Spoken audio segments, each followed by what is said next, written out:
स्वागत है दोस्तों आप सभी का आपके अपने YouTube चैनल पर। मेरा नाम है फैज अली सैफी, आप देख रहे हैं aim high to reach high.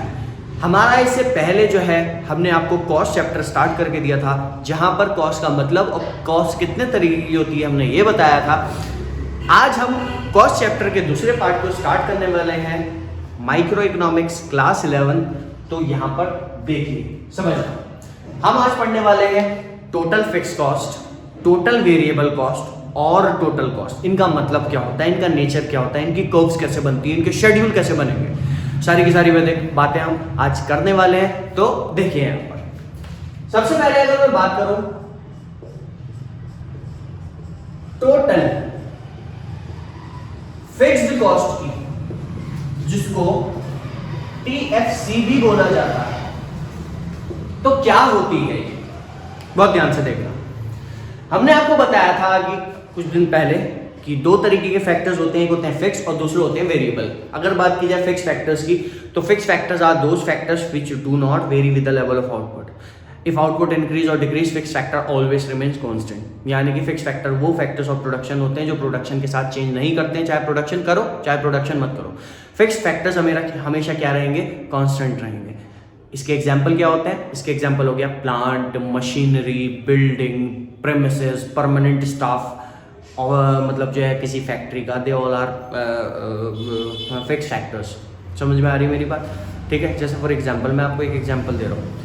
जैसे मान करके चलते हैं शुगर मिल है, आपको पता होगा यहाँ सीजनली काम चलता है, 6 महीने काम चलता है, 6 महीने शुगर मिल बंद रहती है। तो जिन 6 महीनों में यहाँ पर काम चलता है ना, तो वहाँ पर कैजुअल लेबर्स को लगाया जाता है, सारे के सारे लोगों को लगाया जाता है और काम करवाया जाता है। लेकिन जैसे ही फैक्ट्री बंद हो जाती है, तो कुछ लेबर्स को निकाल करके जो परमानेंट स्टाफ है उसको सैलरी पूरे 12 महीने की देनी पड़ती है, और पूरे 12 महीने उसको रखा जाता है परमानेंट स्टाफ को। तो वो हमारा फिक्स फैक्टर का एग्जाम्पल हो गया। बात क्लियर हो गई? तो फिक्स फैक्टर्स का मतलब क्या होता है, जो प्रोडक्शन के साथ चेंज नहीं करते। अब हम बात करने वाले हैं टोटल फिक्स कॉस्ट की। तो फिक्स फैक्टर्स पे आने वाला जो खर्चा होता है, हम उसको क्या बोलते हैं, टोटल फिक्स कॉस्ट। क्या बोला मैंने? फिक्स फैक्टर्स पे आने वाला जो खर्चा होता है उसको क्या बोला जाता है, टोटल फिक्स कॉस्ट। तो इसकी डेफिनेशन क्या बनती है? इसकी डेफिनेशन बन जाती है total fix cost is that cost which do not vary with the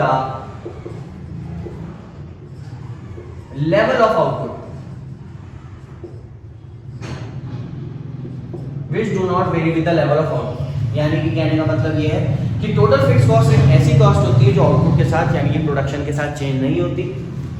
अगर प्रोडक्शन ज्यादा है, प्रोडक्शन कम है, या प्रोडक्शन निल है, जीरो है, इन तीनों ही केस में आपकी टोटल फिक्स कॉस्ट क्या रहेगी, बिल्कुल सेम रहेगी। चाहे प्रोडक्शन हो, प्रोडक्शन ना हो, किसी भी हाल में टोटल फिक्स कॉस्ट को आपको पे करना पड़ेगा। ये होती है हमारी total fix cost. For example मान करके चलते हैं कि ये मेरा प्रेमिसेस है, यहाँ पर मैं क्लासेस देता हूँ, यहाँ पर मैं पढ़ाता हूँ। या अगर ये रेंटल होता तो मान करके चलते हैं 15,000 रुपीज़ पर मंथ इसका रेंट होता, तो 15,000 रुपये मुझे इसके रेंट देने हैं। चाहे यहाँ पर एक स्टूडेंट पढ़ने आए, चाहे 10 स्टूडेंट पढ़ने आए, चाहे 1,000 स्टूडेंट पढ़ने आए, चाहे एक भी ना आए, 15,000 रुपये फिक्स है भैया, हर महीने देने ही देने हैं। तो ये क्या हो गया हमारा, यही तो टोटल फिक्स कॉस्ट है। समझ में आ रही है मेरी बात? और आप ये भी कह सकते हैं कि total fix cost is uncontrollable in nature, यानी कि it is beyond the control of management. ये मैनेजमेंट के कंट्रोल के बाहर होती है, आप इसको कंट्रोल नहीं कर सकते। बात क्लियर हो गई? ये अनकंट्रोलेबल इन नेचर होती है। फिक्स फैक्टर्स पे आने वाला जो खर्चा होता है उसको हम क्या बोलते हैं, टोटल फिक्स कॉस्ट बोलते हैं। अब सर इसके एग्जांपल क्या है? तो अगर बात की जाए इसके एग्जांपल की, तो हमने आपको अभी भी बताया इसके एग्जांपल क्या हो सकते हैं, सैलरी ऑफ परमानेंट स्टाफ, ठीक है, रेंट हो गया, टेलीफोन बिल हो गया, एटसेट्रा। ये क्या है हमारे, ये सारे के सारे टोटल फिक्स कॉस्ट है। बात क्लियर हो गई? अब अगर बात की जाए इसके कर्व की, इसके डायग्राम की, तो डायग्राम किस तरीके से बनेगा, पहले हम इसके शेड्यूल की बात करेंगे। यहां ले ली हमने यूनिट्स और यहां ले ली हमने टोटल फिक्स कॉस्ट। मान करके चलते हैं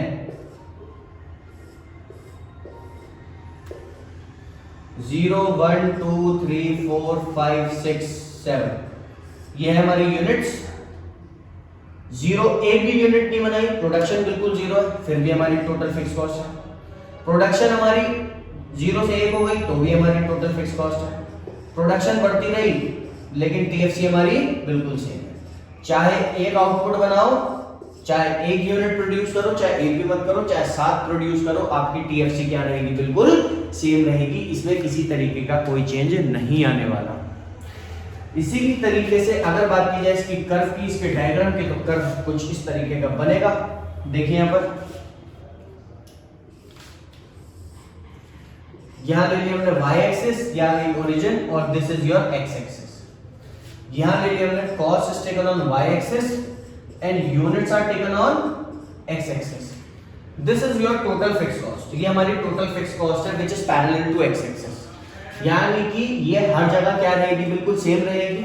चाहे आप प्रोडक्शन करो OQ यूनिट, चाहे आप प्रोडक्शन करो OQ1, चाहे आप करो OQ2, चाहे आप करो 0, चाहे आप करो OQ4। प्रोडक्शन जितनी भी हो इससे फर्क नहीं पड़ता, लेकिन टोटल फिक्स कॉस्ट क्या रहेगी आपकी, बिल्कुल सेम रहेगी। इसी को बोला जाता है total fix cost. Is that clear all of you? Now अब अगर बात की जाए नेक्स्ट टॉपिक की, तो वो हमारा टोटल वेरिएबल कॉस्ट क्या होती है, देखिए।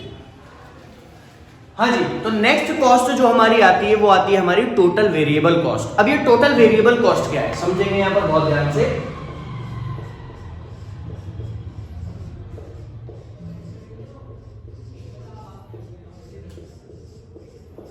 टोटल वेरिएबल कॉस्ट, जिसको हम टोटल वेरिएबल कॉस्ट को टीवीसी के नाम से भी जानते हैं। अब ये टोटल वेरिएबल कॉस्ट क्या है, बहुत ध्यान से समझेंगे। हमने आपको बताया था वेरिएबल फैक्टर्स के बारे में, अगर याद हो इससे पिछली वाली वीडियो में अगर देखा हो तो।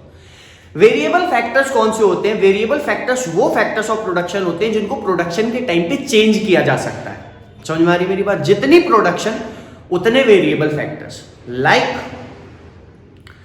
Power, fuel, electricity, raw material, labour, ये सब क्या है? ये सब वेरिएबल फैक्टर्स हैं। जितनी प्रोडक्शन उतने वेरिएबल फैक्टर्स। ऐसा होता है कि आपको जितनी प्रोडक्शन करनी है आपको उतने वेरिएबल फैक्टर्स को लगाना पड़ेगा। बट अब अगर बात की जाए टोटल वेरिएबल कॉस्ट की, तो टोटल वेरिएबल कॉस्ट का मतलब क्या हुआ? टोटल वेरिएबल कॉस्ट एक ऐसी कॉस्ट है जो प्रोडक्शन के साथ चेंज होती है। टीएफसी सेम रहती है, लेकिन टोटल वेरिएबल कॉस्ट का सीन क्या है? टोटल वेरिएबल कॉस्ट एक ऐसी कॉस्ट है जो प्रोडक्शन के साथ चेंज करती है। फॉर एग्जांपल मान करके चलते हैं मुझे जीन्स बनानी है, तो जीन्स बनाने के लिए मुझे चाहिए फैब्रिक, यानी कि उसका कपड़ा, बटन चाहिए, जिप चाहिए, पॉकेट चाहिए, थ्रेड चाहिए। एक जीन्स बनानी हो तो एक जीन्स के हिसाब से खर्चा चाहिए, एक जीन्स के हिसाब से मुझे कपड़ा चाहिए, एक जीन्स के हिसाब से मुझे जिप चाहिए, बटन चाहिए। और अगर मुझे 1000 जीन्स बनानी है तो 1000 जीन्स के हिसाब से सारा का सारा सामान चाहिए। और एक भी सामान नहीं चाहिए, एक भी चीज नहीं चाहिए, तो कुछ भी करने की जरूरत नहीं है, खाली बैठो हाथ पे हाथ डाल करके। समझ में आ रही मेरी बात? यानी कि टोटल वेरिएबल कॉस्ट का मतलब क्या हुआ? ये वो कॉस्ट होती है कि जितनी प्रोडक्शन उतनी कॉस्ट। सिंपल। याद है? तो टोटल वेरिएबल कॉस्ट की अगर बात की जाए, total variable cost is that cost which vary with the level of output। यानी कि जो आउटपुट के साथ क्या होती है? चेंज करती है। वेरी का मतलब होता है चेंज करना।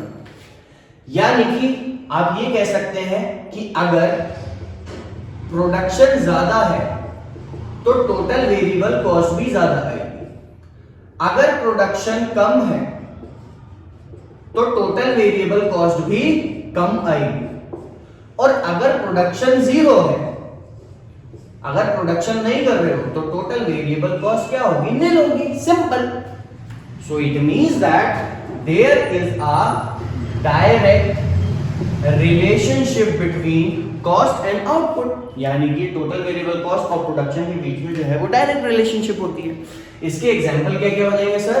तो यहां पर अगर बात की जाए एग्जांपल्स की, तो इसके एग्जांपल हो जाएंगे जैसे for example purchase of raw material, power, fuel, electricity, labour etcetera. Simple बात समझ में आ गई। तो जितनी प्रोडक्शन उतने variable cost, total variable cost. अब अगर बात की इसके डायग्राम की, तो डायग्राम यहां पर देखेंगे कैसे बनेगा। ये हो गई हमारी यूनिट्स और ये हो गई हमारी टोटल वेरिएबल कॉस्ट। यूनिट्स और ये हो गई total variable cost. 0 1 2 3 4 5 6 7, this is your units. ये आपकी यूनिट्स आ गई।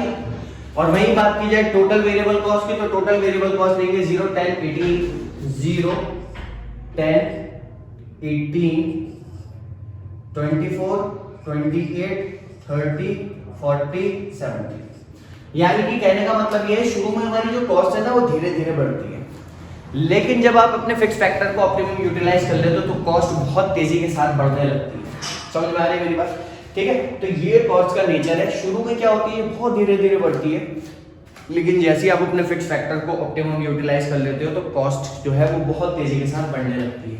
वहीं अगर बात की जाए इसके डायग्राम की, तो डायग्राम इसका जो है वो कुछ इस तरीके से बनेगा। यहाँ लेंगे हम कॉस्ट और यहाँ लेंगे हम यूनिट्स, और इसका शेप कुछ इस तरीके से बनता है। ये होती है हमारी टोटल वेरिएबल कॉस्ट। इसका जो शेप होगा वो इन्वर्टेड एस शेप होगा, उल्टा एस। बात क्लियर हो गई? So this is your total variable cost, यानी कि वेरिएबल फैक्टर्स पे आने वाला जो खर्चा होता है उसको हम क्या बोलते हैं, उसको हम बोलते हैं टोटल वेरिएबल कॉस्ट। यानी कि जो प्रोडक्शन के साथ साथ क्या होती है, चेंज करती है। क्लियर हो गया? सिंपल। आज की लास्ट कॉस्ट आ गई हमारी टोटल कॉस्ट। अब ये टोटल कॉस्ट किस चिड़िया का नाम है, देखो टोटल कॉस्ट हिंदी में बोलेंगे कुल लागत। कुल लागत क्या है? एक प्रोड्यूसर के लिए टोटल खर्चा क्या है? टोटल खर्चा फैक्ट्री में जितने भी खर्चे हो रहे हैं उन सबको आप टोटल कॉस्ट बोलेंगे। जितनी भी लागत लगती है, लागत दो जगह लगती है, एक लगती है फिक्स फैक्टर में और दूसरी लगती है वेरिएबल फैक्टर्स में। यानी कि मेरा कहने का मतलब क्या है कि एक फर्म में, एक प्रोडक्शन यूनिट में जितना भी खर्चा आ रहा है किसी चीज को बनाने के लिए, आप उसको टोटल कॉस्ट बोलेंगे। और सिंपल वर्ड्स में अगर बात की जाए टोटल कॉस्ट की, so we can say that, इसकी डेफिनेशन बनती है, it is the addition of total fixed cost and total variable cost. Total cost is the addition of, याद कर लो, total fixed cost and total variable cost का जो addition होता है उसको हम टोटल कॉस्ट बोलते हैं, सिंपल वर्ड्स में। यानी कि फिक्स फैक्टर्स और वेरिएबल फैक्टर्स में आने वाला जो खर्चा होता है वो टोटल कॉस्ट बनाता है। बात की जाए इसके टेबल की, तो टेबल कैसे बनेगा, देखो सिंपल, यूनिट्स, यहां ले लिया हमने टोटल फिक्स कॉस्ट, यहां ले लिया हमने टोटल वेरिएबल कॉस्ट। 0 1 2 3 4 5 6 7, ये आ गई हमारी यूनिट्स, और ये आ गई हमारी total fix cost. Total fix cost क्या रहेगी हमारी, हर जगह बिल्कुल सेम रहेगी, चाहे प्रोडक्शन 0 हो चाहे 7, 100 100 100, ठीक है।